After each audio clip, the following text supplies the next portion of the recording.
This episode of the Marketing That Works podcast is sponsored by Shape and Foster. Shape and Foster is a lifestyle development app that provides monthly actionable insight from 6 experts in mental health, financial planning, nutrition, fitness, yoga, and a life coach. It is a one-stop shop for self-improvement. The app provides a proactive and informed approach to improving your mental well-being by enabling practices and habits to be built. Lifestyle development is all about enhancing your quality of life by improving awareness, identity, and potential. One community of actionable insight. Learn from 6 pillars essential to a healthy heart and healthy mind in one unique app. Visit shapeandfoster.com for your free 14-day trial today. Again, that's shapeandfoster.com. SHAPE and foster.com.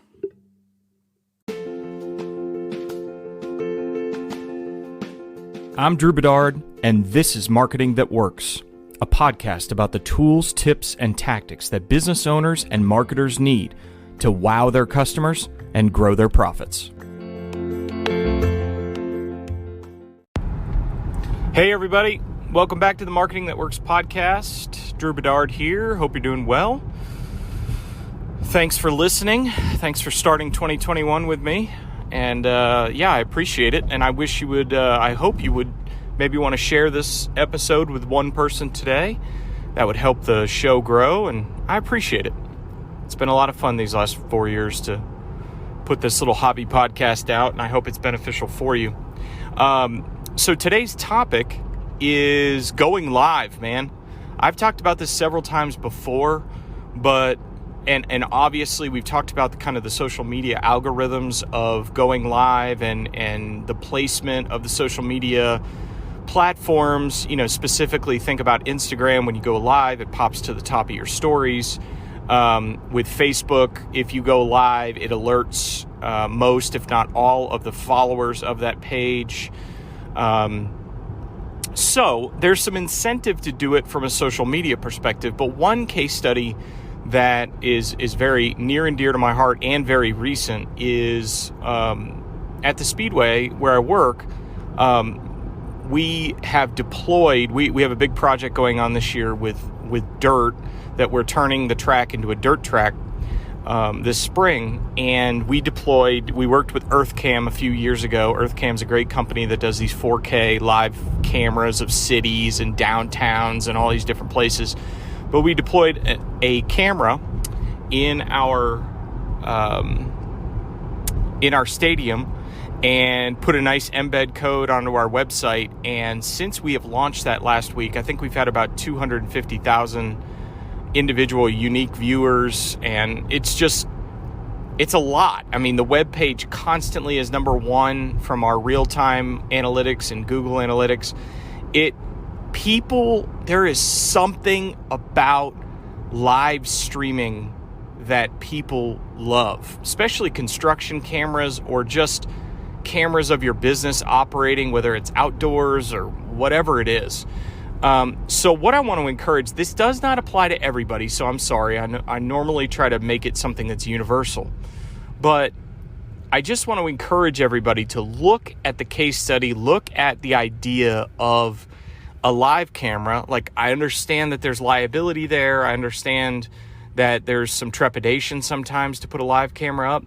But if you have an application where you believe that you have a passionate enough customer and fan base that would want to know what's going on, then why not take a chance at putting a live camera up? And you can start really small. Like, you could potentially even start with a security camera or something like that gets patched in. So, you know, kind of the innovators of this whole thing is probably like TV stations with weather cameras, right?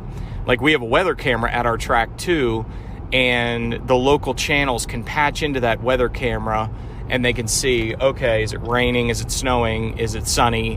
Whatever it is. And that became really popular to put those, like, say they had 3 weather cameras around town. That became very popular for people to do that. It's because people want to see what's going on. Like, I work on a committee, or I work with a committee. I'm a volunteer for the Johnson City Convention and Visitors Bureau, so tourism, basically, which is the same business that I'm in at the Speedway.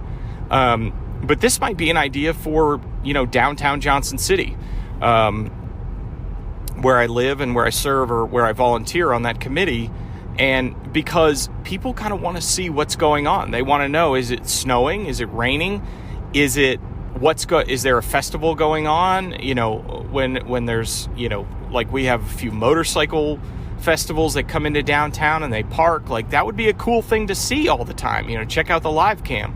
Or over Christmas, they had a great tree exhibit, Christmas tree exhibit. That would have been cool to just see the trees, see it go from kind of sunset to darkness and see the trees light up. And, that might be something neat.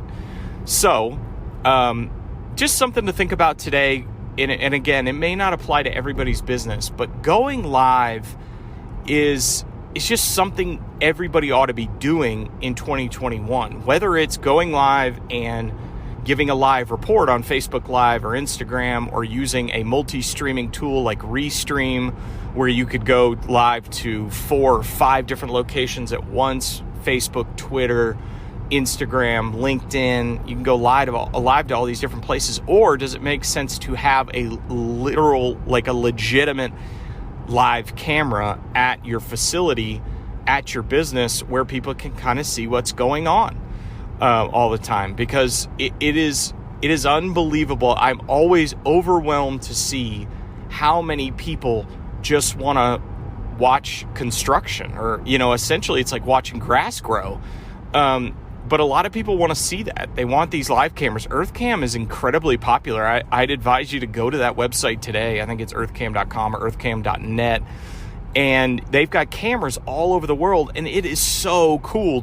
And I know this is kind of geek stuff, but it's very cool to see downtown Rome, or, the Sydney Opera House, or whatever. I mean, they've got cameras all around the world.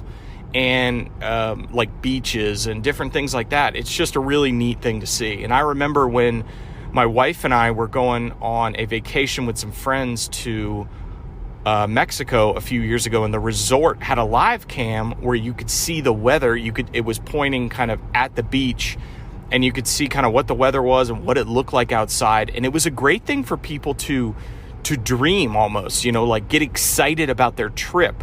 So for tourism, I would say it's a no-brainer, but I think it applies to a lot of different businesses. So again, my advice today, or something to think about today, is how can we go live? How can we turn something maybe that seems mundane to us, but a lot of people are passionate about? How can we turn that into maybe a live camera that will inspire people, get people excited about coming to visit, or, there's a lot of different emotions that go along with live cameras. But take a look at it. Hope you have a great day. Thanks for listening as always. Hope you'll share the show, and we'll see you next time. Thanks.